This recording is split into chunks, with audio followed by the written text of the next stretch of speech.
car was driving toward a man who was rubbing his eyes. When I saw this, I immediately rushed over to help him. However, because something dirty had gotten into his eyes, he couldn't open them, so I had to take him to wash his eyes. After making sure he was okay, I left. On my way to school, I ran into him again. Unluckily, I accidentally fell into a pile of garbage. The man immediately ran over to check on me. 넌 사람이 넘어졌는데. I was very annoyed, but since I was completely filthy, I had no choice but to go with him to clean up. On the way, my clothes were soaked through. To my surprise, the man took off his school uniform and handed it to me, then turned and left. Because I had just transferred to this school, I followed him to park the bicycle next to the milk tea shop he often went to. That time, an older man told me to move my bike, but when he saw that I was wearing that man's school uniform, he didn't say anything more. I realized he had misunderstood something, but time was tight, so I could only hurry to school. When I arrived, I found everyone staring at me. Confused, I walked into the classroom, only to see the man who had lent me his uniform again.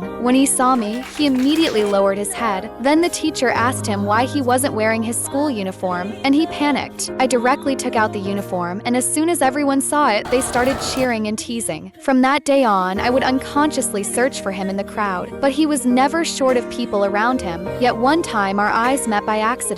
I quickly looked away in panic, and at that moment, I realized that I had already begun to care about him.